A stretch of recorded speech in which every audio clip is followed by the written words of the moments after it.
we invest in these young men. This young man just graduated from the University of Pittsburgh. Tell him what your degree was in.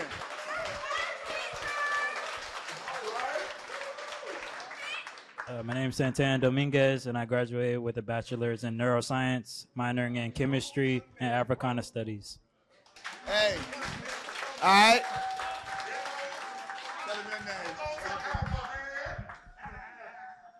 My name Dylan Bolton. I'm a senior business administration major from Chicago, Illinois, and I'm graduating from Morehouse College in 3.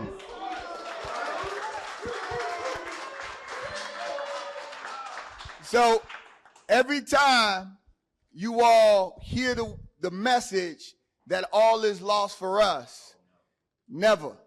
These brothers are standing. His father's right there.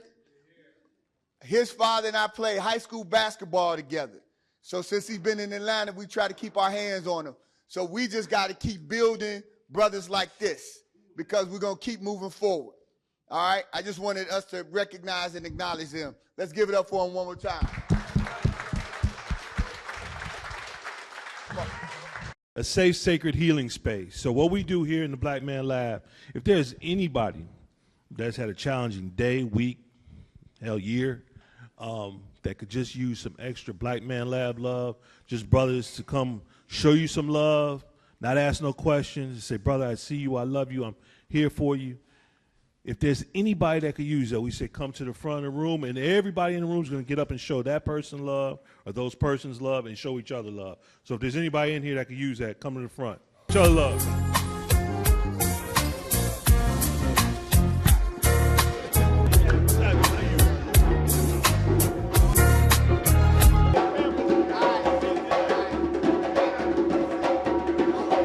I'm actually a politician. I'm running for state senate, District 34.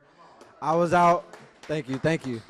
I was out campaigning and knocking doors and putting down some material. I met a brother named Denarius. I'm not sure where he is, but he invited me out here. I'm happy to be here. And so thank y'all for having me. Robinson, I'm a student. Career-wise, I'm in the logistics and real estate. This is my first time in a long time. So I actually came in last year in June, and I just had to double back today, being that my schedule don't allow me to come that often, but the door was open for me to come today, so I just wanted to come and just give some flowers to the founders of the Black Man Lab. And I just wanted to, and I know y'all doing a good thing just because of the spirit of what it's in, but like when we look around, we got politicians, we have people from the highest of levels just to the, we get to children in here, right? And y'all are affecting the community in each space, right? And as we all know, when we building anything, it has to start with a strong foundation. And when it comes to us, that means we had to have a strong black family unit, and a strong black family unit revolves around a strong black man, and y'all are helping to build it. And I would like to just say that this fatherhood initiative program that y'all did, I was a part of that, and I hadn't seen my son in a year up until last week Wednesday, and it was and I was able to pull it off with God and a lot of the tools that I got from the Black Man Lab, the fatherhood program, and the Warrior Healer Builder class. And I appreciate y'all, man.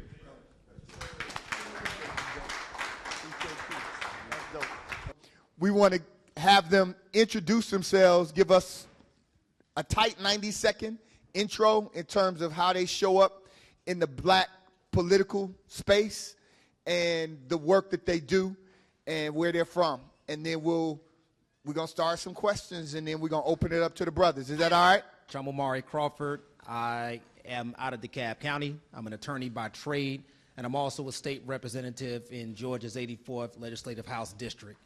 One of the reasons why I decided to run is because, simple, I wanted to represent the neighborhood that developed me. I wanted to represent the people who are responsible for my development. I just completed my first term. I'm very excited about a lot of the work that I was able to do during my first term. Right now, I am seeking re-election, but I am unopposed. So I'm ready to get back into office. Thank you. I'm ready to get back into office, and a lot of progressive change. Georgia needs it. And so I'm looking forward to speaking with you, answering any questions, and letting you know how I can help. My name is Scotty Smart, and I'm an activist and a community organizer. I work with the New Georgia Project. I work in the Black Men's Division. My job is the Voting Initiative for Brothers Engagement. Right now we have a campaign called We Want All the Smoke, where we're spreading marijuana opportunities and knowledge everywhere. And so what we do is we go city by city, state by state, and even last week I was just in D.C. lobbying for cannabis legislation because it's an industry that's been criminalizing black men for decades, but now they're trying to monopolize it without allowing us in. And so it's up to us to be a part of the process, to know what's going on, to show up to city council meetings, show up to county commissioner meetings, show up to school board meetings. These places where we can have a voice in our local elections really, really matter. And so I try to encourage black men to just show up and be a voice in the community, and make sure that we hold elected officials accountable. I heard one person say, I was on the panel last week, they said that politicians are like bad children. If you don't show up to the school occasionally, they're going to do what they want to do. So you have to hold them accountable. You have to show up to their meetings and be involved and make sure that they know that they have to serve you. The job of an elected official is to bring resources to the constituents in that community. If they are not doing that, then we have to take them out of office. There's a lot of ageism happening. People have been in office 30, 40 years with no changes. We cannot allow that to continue to happen by not showing up. I'm Andrew Moore. I'm a freshman. I attend Clark Atlanta University. I'm from Kansas City, Missouri. Currently, I'm trying to start an organization at my school. It's called the New African Independence Party. It's basically bringing the idea of a all-black political party to all-black campus. We're going to start by chartering that in AUC, which is Morehouse, Spelman, Clark Atlanta, so on and so forth, and get it to other HBCUs, and hopefully it travels. I've been working in policy for about 4 years back home, and I'm starting to work here. This is my first time being here. Attorney Davis introduced me to this, along with Professor Grant. That's what I know him as. And they really been feeding it to me on like this black journey on what I'm trying to do, and trying to really bring this all black political party to a real existence in the world, so we can get some real change going on. I'm Cam Howard. I'm known internationally as well as nationally as a reparations advocate. I've been doing this work for about 20 years. I was the chair of the National Coalition of Blacks for Reparations in America, COBRA. I'm now the executive director of Reparation United. Reparation United is the lead organization in the Earn the Black Vote campaign, which is a collaboration of organizations whose push is to get a reparations commission established before the election, and to message that to the president that he has to earn our vote, and the only way he can earn our vote, and his only path to victory is through the black community, and it's through the black community through a reparations commission. We submitted a press release on Friday, of a poll that we did in Michigan that showed that if he establishes the reparations commission now, he can get an extra 150,000 votes in Michigan. He'll do the same thing in other swing states. It'll be a certain victory for him. And so that press release is being circulated throughout the White House by Congresswoman Sheila Jackson Lee. And so I'm here to share the Earn the Black Vote campaign with you today. My name is William Bodie. I'm homegrown right here in Atlanta. Went to Banneker High School, Florida State University, and Mercer Law. I'm a practicing attorney. I have offices in Douglas County. I've been practicing since 2005. Also, I served for 6 years in the Georgia House of Representatives. I was elected as a freshman to be the House Democratic Whip, which is the second-ranking Democrat in the Georgia House of Representatives. I was very productive there, passed 27 bills in 6 years, including working with this young man right here, Francis Johnson, to pass a hate crime bill in the state of Georgia, and worked on the Ahmaud Arbery Citizens Arrest Repeal legislation as well. So it's an honor to be back in the Black Man Lab tonight. My name is Daryl Jones. I'm an attorney. I'm out of Washington, D.C. in the Maryland area. As Willie was saying, the DMV, that is me flying in. I'm also the co-leader of the Transformative Justice Coalition. Many folks may be familiar with the Transformative Justice Coalition because of our work with Ahmaud Arbery and the case that went on here in Georgia. But in addition to that, we also train Gen Zs and young millennials on how to become activists and how to become their best activists. We fly men from all over the country for our trainings. We have 2 trainings a year. One training is at the Congressional Black Caucus weekend. The other training depends on where the HBCU All-Star game is being played. We partner with HBCU All-Star. It's a great opportunity, and I'm really excited to be here at the Black Men's Lab. We've done some stuff together on press releases and some press conferences and things along those lines. But one of the things I really just want to impress upon everyone with regards to the Transformative Justice Coalition, we go by, anybody ever heard of Parren Mitchell? Yes. Parren Mitchell? Parren Mitchell was the first African American elected to Congress below the Mason-Dixon line since Reconstruction. Parren Mitchell was one of my mentors, okay? He was elected in 1971. And one of the things Parren Mitchell said, and today is his birthday, so I'm going to honor him on this. One of the things that Parren Mitchell would say is that if you see a good fight, get in it. Get in it. That's right. That's what the Transformative Justice does. We see a good fight, we get in it. I'm glad to be here with these brothers today because this is some fighting brothers. I'm Francis Johnson. I'm no stranger to the Black Man Lab. I am a teacher, preacher, and lawyer. I partner with Maoli Davis, Davis Bozeman Johnson firm, and we practice law in South Georgia. Former state president of NAACP, ran the NAACP in the Southeast United States. I sit as the chair of the board for the New Georgia Project, and we are about doing everything we can to seize power for black people. It is without apology, and I don't want you to be ashamed of that fight. I know not in this space. That's what we are about, seizing black power for ourselves by any means necessary. Brother Blow has been going across the country, the South. I don't know if you all have followed his appeal for us to consider, us as black folk to consider moving into a geographical location where we might be able to gain more political control, self-determination, and autonomy. And my young brother who is lifting up New African Party, that's been a long-standing call for New African independence and looking at 5 states. Where are you all's thoughts as it relates to trying to consolidate black political power in certain spaces, whether that is locally within a city, within a county, within a part of the country?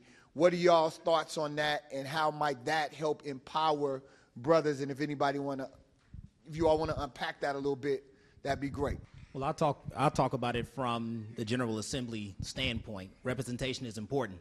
One of my favorite books is by James Baldwin, The Fire Next Time. Favorite quote in that book, it says, "There's no reason to suppose that white people are better equipped to frame the laws by which I am to be governed by than I am."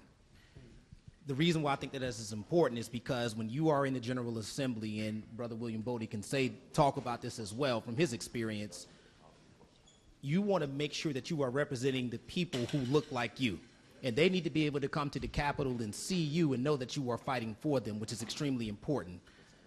If we have that kind of power, and I heard people talk about up here that we need a shift in power for black people to have more political power, I think that's inextricably linked with the kind of rights and privileges that we will have, the representation that we will have, the laws that will be able to specifically protect us. Oftentimes, we try to do that in the General Assembly, draft laws that specifically protect us, and oftentimes those laws go nowhere. So I'm for having more power in the General Assembly. I'm for having more power that we can collectively do things together to protect people who look like you all in this room. So that's my thoughts on it from the state standpoint. Your question raised were actions by Charles Blow. And in case anyone may be wondering, what Charles Blow wrote in a book as well as in an op-ed piece was that he was advocating that African Americans really congregate in one state. Everybody moved to one state. And by moving into one state, taking over the state politically, taking over the government of the state and the governing of the people, and from that standpoint, being able to impact the power. And there's a lot that's with the analysis that Brother Blow has in doing that. my position, obviously we've seen that attempted to some degree.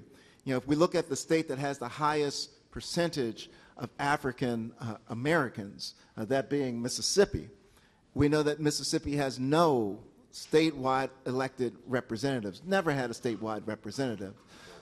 So, and Georgia's close behind. But I tell you, I think that one of the things that we've got to really concentrate on in my analysis is being certain that we're registering to vote and we're getting out there and we're getting our vote on where we are, and that we're supporting one another in that endeavor. So I think that Brother Blow's position is well founded, but I think that currently what would be more impactful is certainly for our communities to come together and support the communities where we're living. So I reject the idea, primarily because it is not rooted in a reality. And the reality is that there is an elasticity to whiteness. It is a property right by which every immigrant, people who come to this country are seeking to obtain. And it is a property right that we will never obtain. I'm not sure any of us want it, but we will never obtain it, regardless of what degree you get, how well you color in the lines. Even if you are as well-spoken and articulate and as clean as Barack Obama, they will remind you that you are a nigger, and you will never, ever escape that. Let me unpack this for you. If the same folks were white that were white in 1968, when Dr. King was assassinated on the balcony of the Lorraine Motel, this would already be a majority-minority country.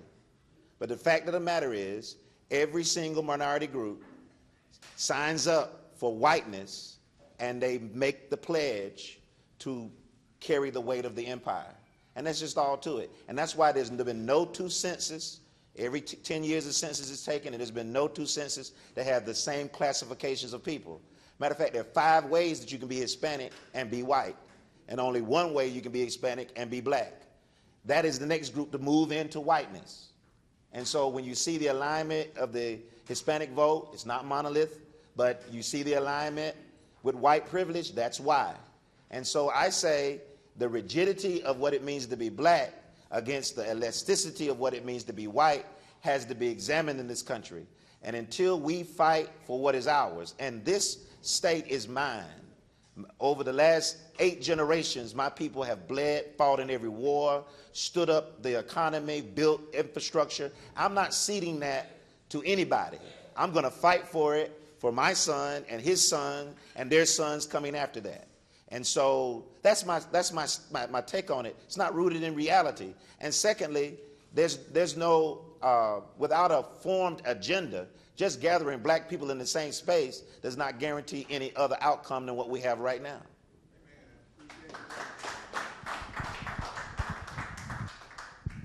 So I would say we're already kind of living in an example of a city that's traditionally had political power as far as for blacks. I know that Maynard Jackson, who's the first black mayor of Atlanta, created generational wealth for African-American business owners by making sure that certain contracts and a percentage of those contracts were issued and won by African-American business owners. And those business owners are still rich to this day, and their families are very well off. But what I'm trying to get at is that right now in this city, Atlanta is like no other city in the country as far as political power is concerned. But one thing I want to make sure you all realize is that we have to, as Scotty said before, hold our elected officials accountable. Because when you see situations with city council members and even state representative county commissioners not doing right by their own citizens that look just like them, that is an issue. And we have to make sure we call them to the mat on it. I get calls about it all the time. But you all are the voters. And the reason why everyone go after your vote, because your vote is power, period.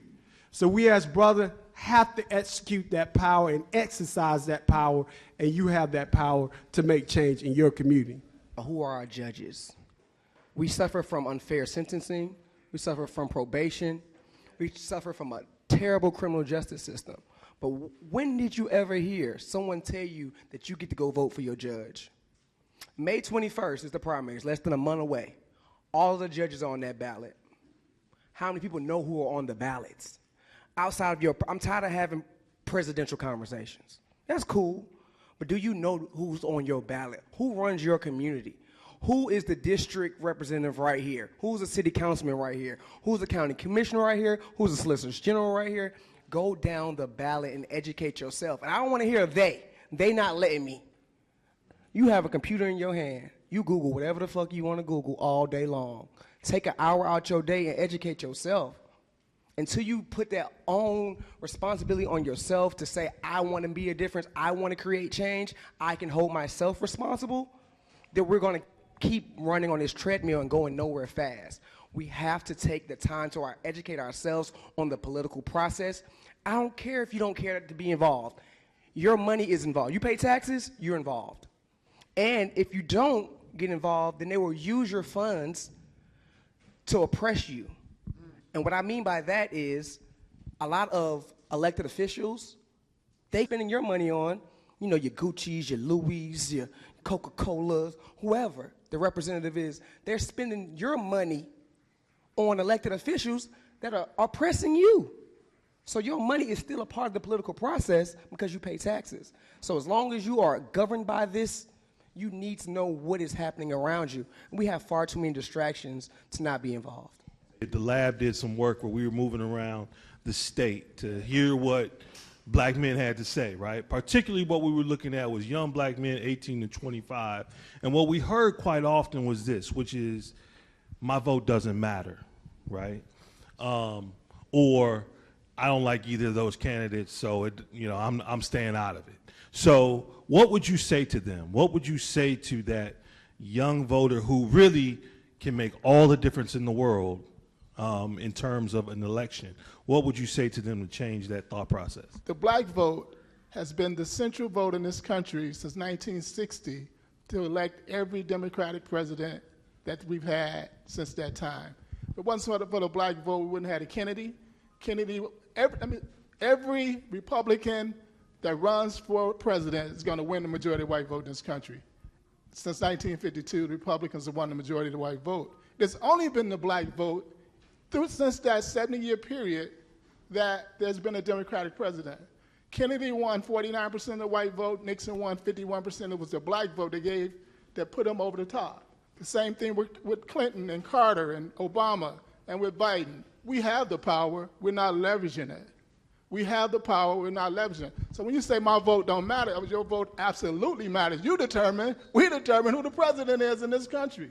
That's the power that black people have. And right now, they're targeting young black men because young black men is feeling the way you stated. My vote doesn't count. They have to earn my vote. They ain't did nothing for me. The Democrats have been in office for all this time and they've done nothing for us. But we have to flip the script. You only have two choices. They got a third party, but the third party is really a liberal vote. And a third party is only going to take away from the liberal candidate. It's not going to take away anything from the conservative candidate. So you're actually putting the Republican in by voting third party. You got two choices in this country. We have built enough, 20% of the Democratic Party is to the black vote. That's the largest percentage than all other people of color combined. They're only 19% of the vote. We're 20% of the Democratic Party's base. They cannot win an election without us. Why aren't we demanding something? The reason we're not demanding because we don't all know we have this power. When you know you have power, you use power. And we're saying right now we have the power, and for our vote, we'll give you a vote in November, but you got to do something for us right now, and that something right now is reparatory justice. We have that power, and that's my answer to these young brothers who say my vote doesn't matter. When they say their vote doesn't matter.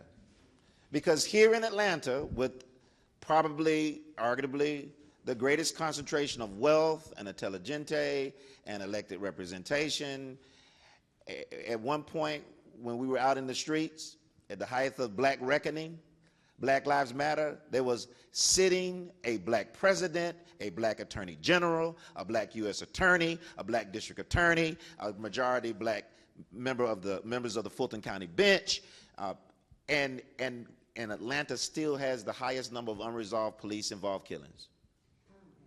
And Atlanta is still seeking to build the largest training camp for the militarization of police in the world that will train other police around the world to do exactly what they're doing here right now, which is killing black men with impunity, and black women with impunity, and black children with impunity.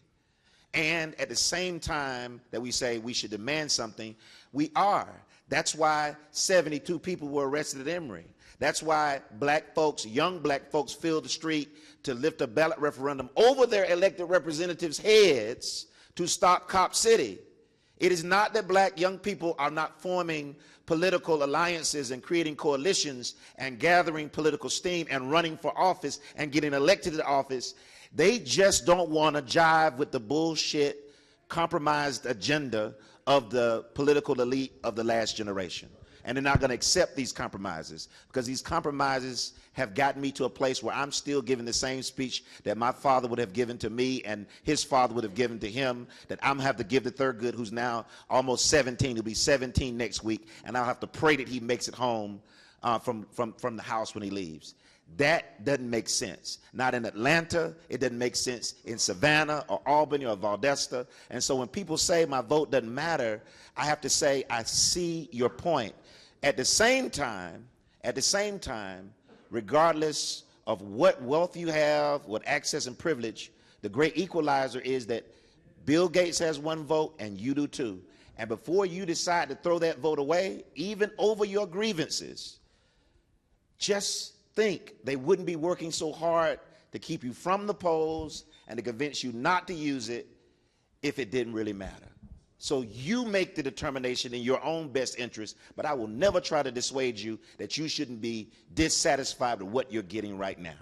Coming from a younger generation's perspective, I agree with that. Like, how old are you? I'm 19, so I definitely understand what he says, that our vote doesn't matter, and that it's still issues, but we still have to keep trying. That's something that I push. Like, keep going.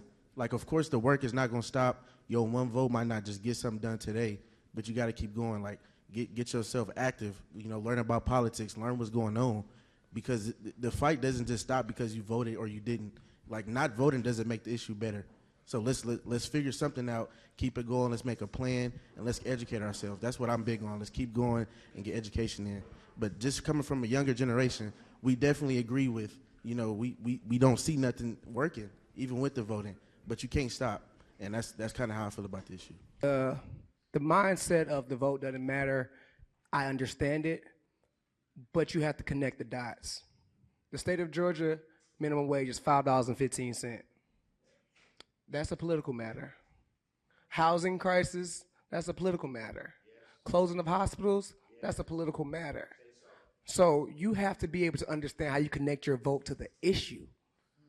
The issue, and a lot of the issues aren't federal issues.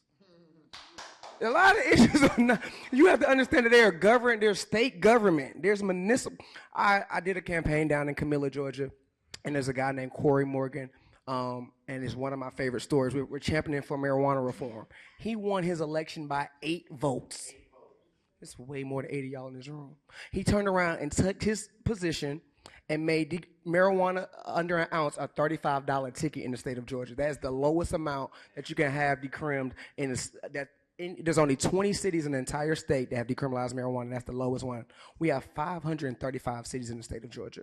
Only 20 have decriminalized marijuana to a ticket or a fine. We have the 4th highest arrest rate in the country when it comes to cannabis legislation. We have 37 other states that allow you to smoke freely where you won't be arrested. So we're in the bottom 13 of the entire country. So what don't you know about your vote mattering?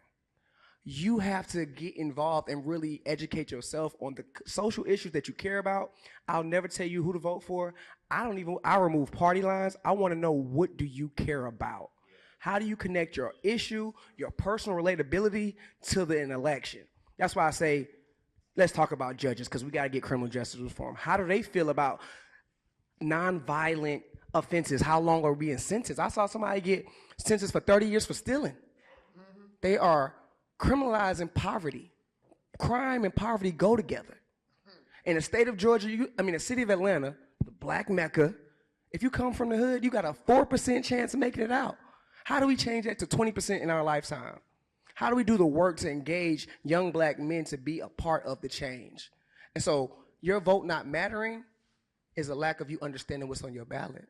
So being a politician, I will tell you that is very discouraging, especially knowing that I'm in the minority party, where a lot of things that we want to get done may not happen because we are outnumbered. But as someone who has a father that was very politically involved, mother very politically involved, they always preached to me that it may not change with them, but it can change with you. And so I do the same thing to students. I will tell you what I've done and what I will continue to do. In DeKalb County, I initiated a program called Lunch with a Legislator. My job is to go inside of schools in DeKalb County, and I've done this even at some colleges, to speak to young people about why their vote is important, but more importantly, educate them on civics. I heard my brother just say this, and you make a great point. That is, some people don't know what each politician does. Prior to going into the political field, being a politician, I worked as an in-house attorney with a local government, DeKalb County. So what I like to do is, when I'm speaking to people, make the distinction of, this is what I do. This is my political power. This is what someone else does. That's their political power. This is their, and I invite other politicians to come in and speak to students so that they can, one, understand you're going to start voting. You need to know why you're voting on this particular person, what things you care about, but also, more importantly, it's exposing them to the political process. I want you to be the next politician. I don't want to be here for 30 years. I'm not trying to be a lifelong politician. I want somebody else to follow me. What I also do is I bring down these students, all these students from DeKalb County. If you ever follow me on Facebook or Instagram, you're going to see nothing but young black students coming with me down to the Capitol. It's exposure. I never went to the Capitol prior to me being in office, to be completely honest. And I want these students to be ahead of where I am because, again, I want you to be the next politician. It may not happen with me, but I want you to see what you can do. Ask the questions so that you will be far more advanced than I am. And it goes to what my parents always said to me. Everything may not happen during my time as a politician, but maybe it happens during your time. So yes, I understand why people get discouraged with their votes, but you're talking to someone who was a former athlete who, I don't care how fast you were, I'm gonna race you. And if you beat me, you're gonna have to keep beating me 20 times. It doesn't matter. Like, I'm gonna get back up and keep running. So that's what I do, and I think that it has been very helpful. Now I have a lot of young students who are not only politically engaged, but politically interested. And so I would encourage everyone in here, you understand the importance of politics, you understand the importance of voting. You don't have to be a politician to do what I'm doing. Go and talk to some people and get them here, get them down to the voting polls, tell them why it's important to vote, and try to make the distinction of what each person does. That we do with the Transformative Justice Coalition. You heard me talk about training.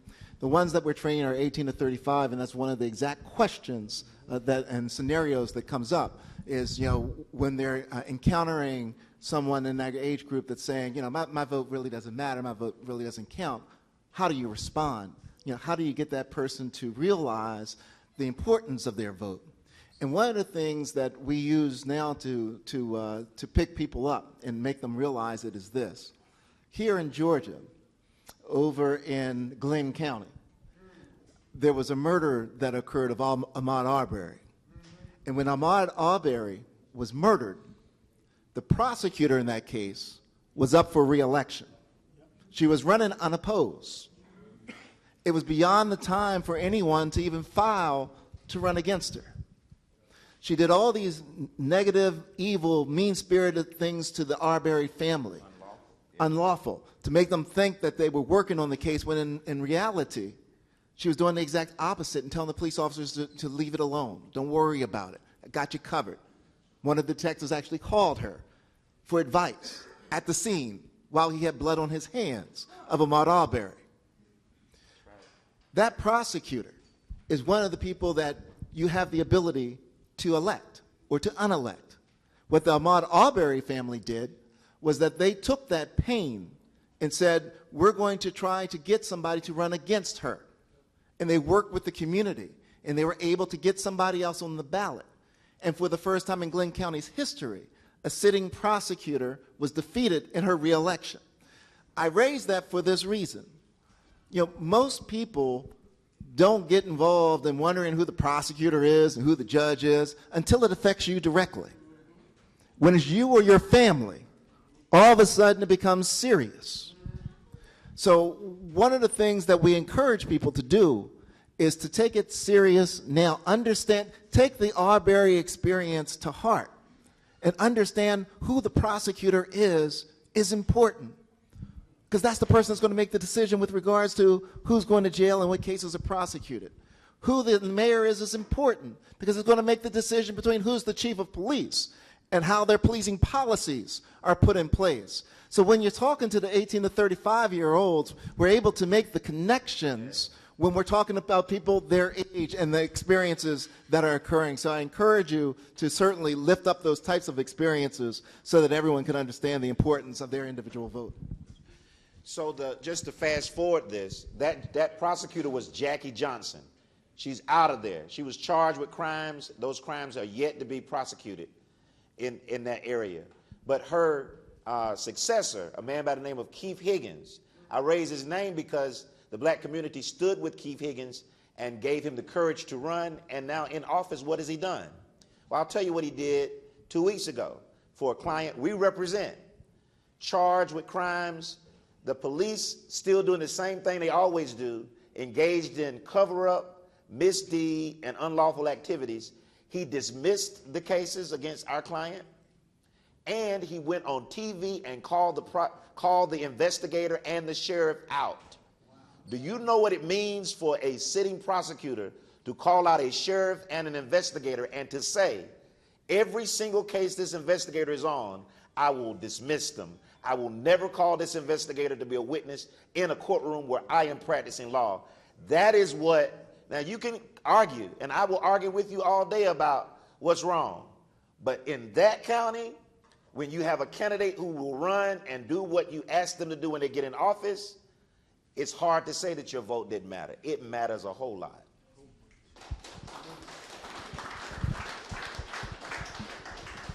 Unfortunately, I'm going to have to leave in a few seconds, so I just want to just get this last comment in.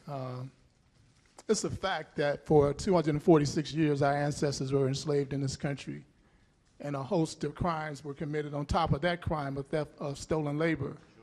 It's a fact that for another 100 years, our ancestors was Jim Crow, apartheid, lived in a separate reality where, again, our labor was extracted. We coming 20 years out of enslavement, we amassed 11 million acres of land. And over the next 30 to 40 years, they took 9 million to 10 million away from us, stolen again, stolen resources, stolen development. It's not a secret that from the last 60 years during the so-called non-apartheid or non-Jim Crow period, we're supposed to be free and have equal rights. There's been other periods of plunder from our community. $200 billion stolen from us during the predatory lending scheme. 60% of our wealth at that particular time. The reason we fight for reparations is because there's continued impact of all of those crimes upon living black people today, and that continued impact is going to continue to our children. We talked about those who have not yet came here.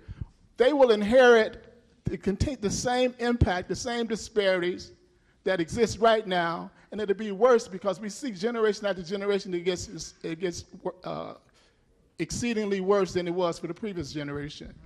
And so that's why we fight for reparations.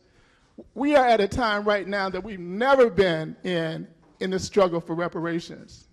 88% of the congresspersons at the federal level that were Democrat in the last Congress supported the reparations bill. 88%, never heard of before.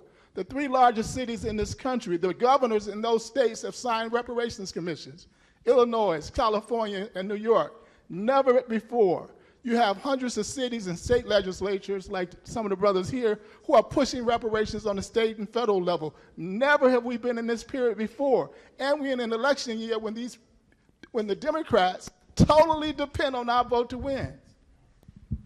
When I say the stars are in alignment. They need our vote. They're dependent upon us. We've made the political will that already exists in this country that reparations is something that can be done. And the fact that they say we need to save democracy. They need to save democracy at this time because democracy is truly under attack. The Republican Party wants us to go back to apartheid, to Jim Crow, legal separation, legal discrimination again. And it's going to happen unless we do something about it. However, before we commit to voting, we want a commitment right now to prepare to adjust it because the time is right. Our ancestors have fought so hard to get us to this period, and it's us to take it over the top. And we have that power to make. I'm just asking everybody to stand with us and say, our vote must be earned. And you can earn it by a reparations commission. Good evening, good brothers. My name is Dr. Mark Baker. I am originally from Chicago, Illinois. I grew up just like most of the people in here, single-parent home, and I went through everything wrong that you can do. I was a member of Larry Hoover's Growth and Development, and to fast forward, I was able to make Larry Hoover Day in South Fulton as an elected official. I wrote the first reparations legislation in the entire state of Georgia. I am the only out of the 535 municipalities, as the young brother mentioned, to pass Breonna Taylor law that ended no-knock warrants in the city that I represented. I passed the Crown Act so we could wear our natural hair without discrimination in workplaces.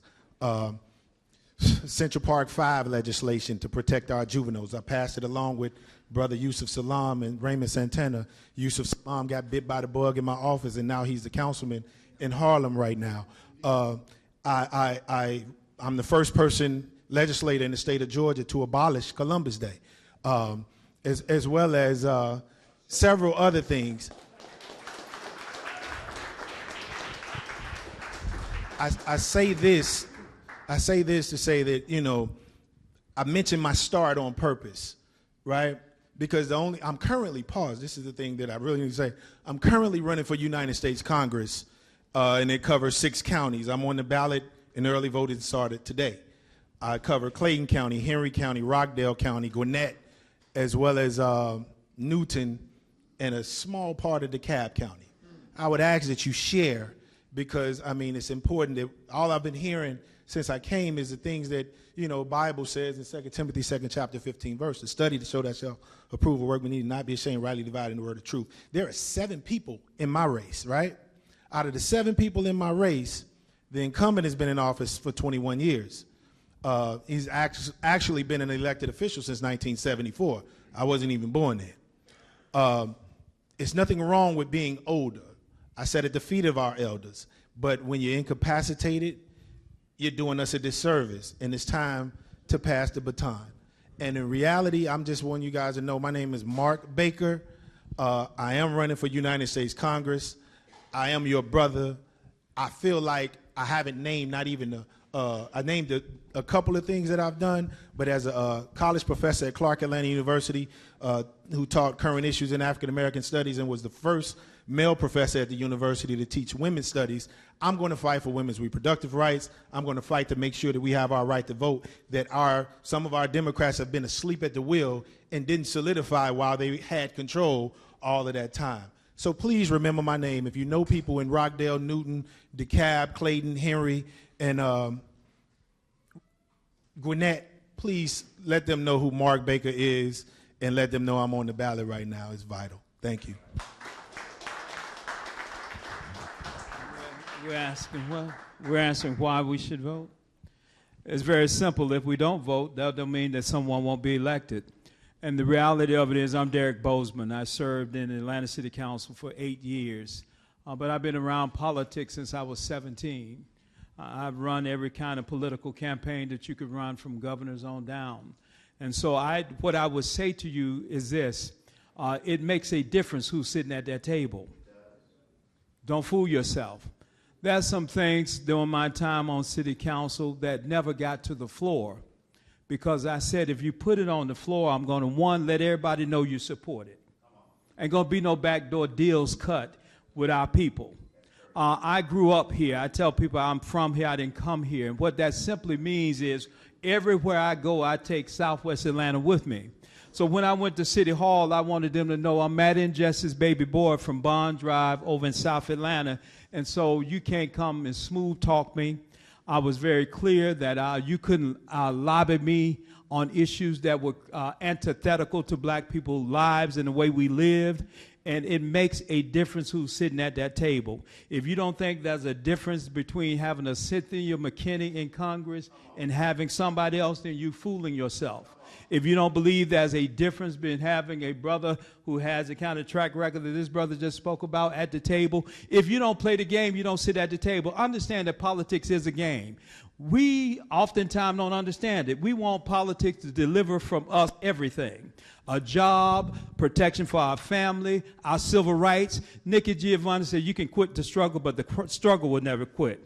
Fannie Lou Hamer made it very clear that I'm sick and tired of being sick and tired. And if politics was able to deliver from us, and Dr. King said it even better. He said politics there's no way to legislate to make a man love you, but there is a way to make them to make sure that they don't hang you and lynch you. And so we have to understand what this can deliver and what it cannot. And once you understand what it can deliver, if you think these white folks done spent 500 years to put you in this condition to free you, you crazy as hell. There's no way. If a man won't treat you right, he damn sure won't teach you right.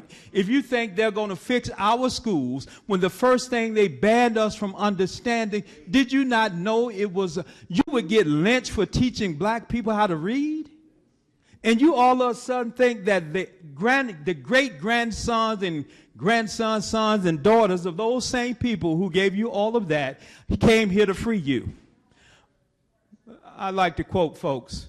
Maynard Jackson said it best, the first Southern black mayor of the first major mayor of a Southern city.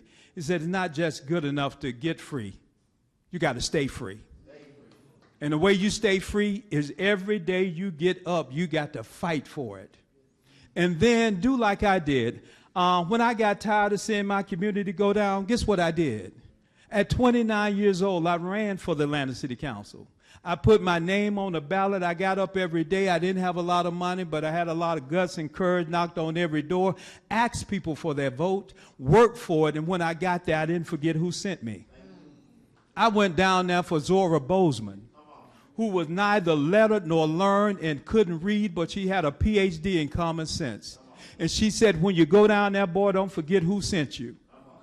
And if you check my track record, I never forgot about who sent me. I didn't go down there expecting government to solve all the problems of black men or black women, because it's everything that happened to us in this American experience was codified by law. It was written down and it was on books of ordinances, and still just recently we had to remove some of those things out of Georgia Constitution. And so the only way you win is if you're in the game. And you can stay at home if you want to, but it don't mean that somebody who don't even like you won't get elected. If I at least try, if I put my name on the ballot, if I try to run, who knows, I just might win. You could have told a brother who was 17, 18 years old, but I had a mentor named Arthur Langford who now, if you came to this facility, you had to drive on his expressway. That's who lived in Joyland, the community right over from me. So I had an example of what the possibility was. They don't name expressways after black men because they didn't do anything. That brother gave his life for his people, and we stand in that legacy. So if you want to be revolutionary, be like Fannie Lou Hamer, who died, almost got beat to death trying to register people to vote. And she never deterred from that. If you think they're going to give you reparation, you crazy as hell again.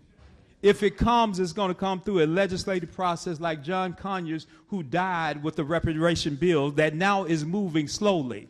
We have a reparation commission in Fulton County, unheard of. We have a judge who went down in the basement after 150 years, looked at the deeds that told them, when I die, pass my slave on to Rachel, my daughter. Right? We have to fight on the streets, in the suites, and everywhere. But just know from cradle to grave, brothers, it is a fight. And you can only win it if you get in it. If you want to sit on the sidelines, then good. Be a bystander and a prospector, while some of us are doing this serious heavy lifting about engaging in struggle for our people, because there's nothing more revolutionary or rewarding than to struggle for freedom. My question is for Mr. Scotty right here. Earlier you mentioned how a lot of times there's large organizations that are sponsoring some of these politicians. How do you go about finding out that information of who is sponsoring these people that are in office? Each candidate has to disclose how they're getting their funding, and they have to do a report. So they have to disclose who is funding them. So everybody that's a donor for an elected official, they have to have a disclosure form that tells how they bring in their money.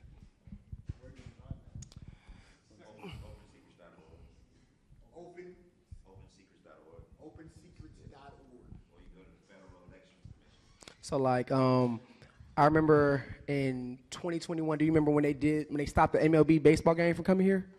We were outside, we were protesting Delta, because they spent about $44,000 on the official that was going against what we wanted to get. So we was outside protesting them. So I've been a part of a gas station boycott where we put a gas station out of business after protesting and organizing for 66 days. And so it's about organizing and being a complete power of strength and numbers. It's all about showing up. I tell people 70% of the battle is just showing up and being in the room. You ain't got to say nothing, but you'll learn so much just being in the right rooms and just challenging yourself to just be in the right rooms like tonight. So I guess my thing is, what can we do to have a multifaceted type of organization going on to where everything is being handled at one time until we're just not, okay, let's handle this. Okay, this person handled this. But I didn't know you did that. Like you said, go to this .court. Okay, but we didn't know that. So what can we all go to where everyone seems like, okay, if I need to know something, I can just go to one thing as opposed to us having to find things out, or we're kind of being behind the 8 ball, so to speak.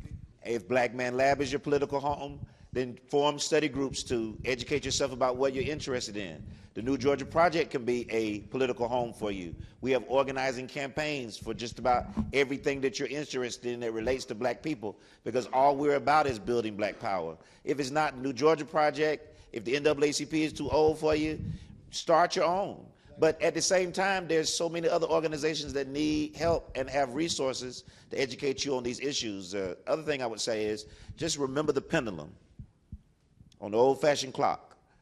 What you're seeing now, I call it retrogression. What you're seeing now in terms of the rollback of diversity, equity, and inclusion, book banning, policies aimed at eliminating all the diversity statements and all the affirmative actions that were taken in the wake of the racial reckoning, is because we came together and pushed so damn hard. So you have to know that anytime there's a birth of freedom, there's going to be a backlash. And what we're in is the backlash. Now, remember what Derek Bozeman just said. Is this a time to give up? No, this is a time to gather even more, because they're fighting us so hard because we fought so hard. And so we have to keep doing what we're doing. This is no time to walk off the field. This is a time to get in and stay in. I was in the General Assembly in 2020 when the pandemic hit, and we had the summer of social justice and change. And the reason why we were able to get certain bills passed, including the hate crime bill and the Ahmaud Arbery citizens arrest repeal legislation, was because how hard you all were working on the outside. What Brother Derek Bozeman said is so true. It's an inside-outside game. So we were able to go back and say, look, what is going on outside has to be addressed. We have to address it. And we was pushing policy and legislation, and I never forget, they gave us a hate crime bill. They said, well, you guys are going to have to wait a couple years on citizens arrest repeal legislation. The Ahmaud Arbery bill is not going to move. But after that summer, that January, I got a call from the governor's office and said, William Bode, we want to move that citizens arrest repeal legislation. We need to do something about that. It's because all of you all were marching. In Glenn County, Francis, Derek Bozeman, Molly, I've been on the coast with them in Effingham County during the pandemic, September 2020. People were on top of the roof with rifles. But you got to show the courage. Derek Bozeman, 1980s, in the 80s, early 80s, Stone, Forsyth County, Sundown County. If you don't know what that means, that's a problem. So we all have to unite, because it's an inside-outside game when you're trying to change law and policy that's going to help our community. So we got to vote, and we have to be at the ballot. In this room, brother, we got an 83-year-old and we got a 7-year-old. This is intergenerational. So we can create these spaces and we can recreate these spaces, right? And so we got brothers on this panel that's 19 years old, and then I won't tell you how old Brother Bozeman is, but we got, and he's proud of it. But we got, we can create the you are the oldest one up here. You the OG of this crew. But the point is that we can create these spaces, right? And so what we need are brothers that have the technology and the idea and the vision, like Takori, capture this and then run it, right? We got young Andrew who's 19, capture it, run it, so that we can spread it, so we can control what our messaging is. Because they'll tell us that ain't no black men gathering. But we do this every Monday. Every Monday, so we just got to be clear about that. The question is, how do we fester the organization component? And when I see a 7-year-old or 83-year-old and you and me, I think that we need to, Frederick Douglass said that it's best to build strong boys than to repair broken men. I really think that it's up to you guys to bring back the black slate. What I mean by the black slate, I think that you guys need to study your politicians, and you need to go ahead and collectively, not us, but you need to study us, see who we are, see what we do, and create a slate in every single election and say, these are the people that we're going to go ahead and give a try. The moment we get in our office and we don't do the agenda of the people, send us up out of here. Get rid of us. You understand what I'm saying? And then do it all over again every single time. That's the only way we're going to get some type of political effectiveness, by all of us galvanizing together.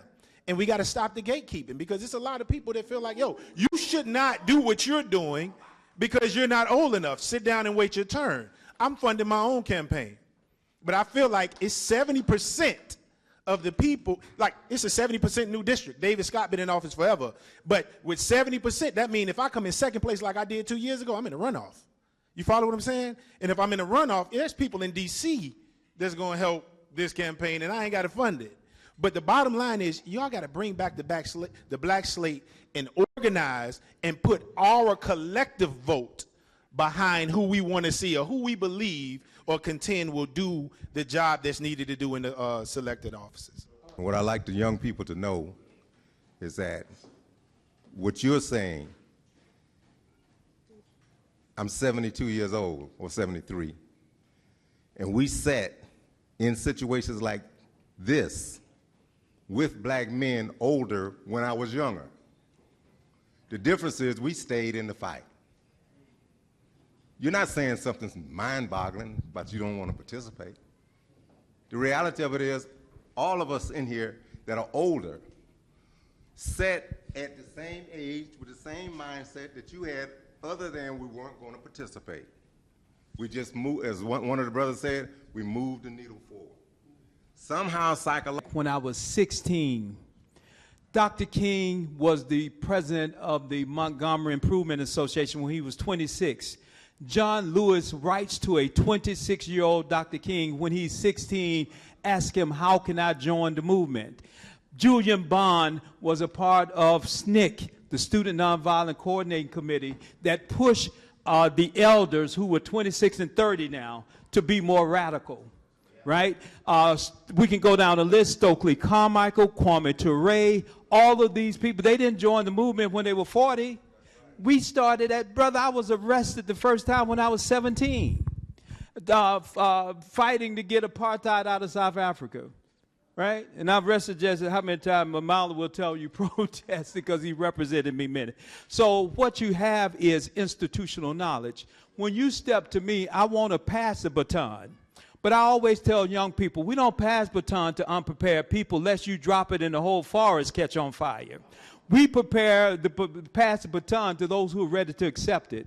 And you can't be ready to accept it and say, I don't want to do like Fannie Lou Hamer did, who were willing to die for to see her people free.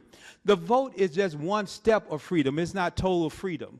And the vote produced a Barack Obama, and we thought we had reached the promised land. But I always remind us, don't confuse the promised moment for the promised land. The promised land happens when everybody have a right to food for their belly, a roof over their head, and peace and harmony in their souls. And until that brother under the bridge that you passed to get here enjoys the same freedoms that we got to fight. We don't have another choice, because to do anything else really is to punk out. It's easy to quit something. It's harder to stick and stay and fight. Ms. Tremaine Lee, I'm with MSNBC, and I'm working on a special about black men and how we feel going into 2024, right? So much has been made about us either checking out, not plugging in, not caring, but a lot hangs in the balance. So I want to ask you, brothers, just generally, are y'all ready for 2024? Do you feel like this one matters in a different kind of way? Have you checked out, right? Are you checking in?